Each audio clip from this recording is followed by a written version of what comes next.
Once you understand the impact of each account and what a debit or a credit does in that account, then you need to understand the balance sheet versus the income statement and what they do and how they function in an accounting system. So we've got assets as debit balance accounts, we've got liabilities as a credit balance account, we've got equity as a credit balance, we've got revenue as a credit balance, and expenses.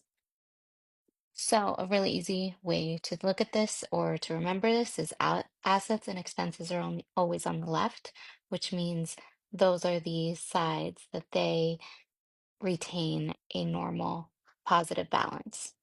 And then these are the credit balance accounts, liabilities, equity, revenue. So, basically everything else. So, assets and expenses are on the left, liabilities, equity, and revenue on the right. Now, once you've got that down and you understand that concept, and if you don't know, go look at my last video explaining debits and credits. But once you have that down, you're going to basically split up the balance sheet and the income statement, also known as the profit and loss. Okay. So once you know, okay, assets, liabilities, and equities are all on the balance sheet, and expenses and revenue are on the income statement or the P&L, then you need to understand what the two financial statements do. The income statement or the profit and loss is the statement that starts over every single month. So you basically run it for a month and everything that's posted to the income statement or the profit and loss for that month or for that period is posted there and then it goes away.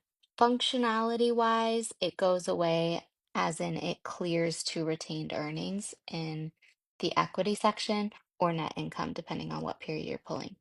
Now, the balance sheet operates differently. The balance sheet, you got to look at it as like a running balance, okay? AKA balance sheet. So these accounts never go away. If there's a balance that hit that account, it stays there forever unless you clear it out with some other transaction. So balance sheet accounts do not close, income statement accounts do. Okay. Now, income statement accounts, it's not a entry every single month anymore. It's an automation that happens behind the scenes. You don't see it. You don't have to make an entry in current accounting systems.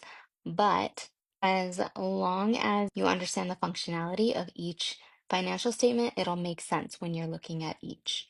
So whenever you add something or take something away on the income statement, it's going to affect the equity section. It's going to adjust the net income or the retained earnings.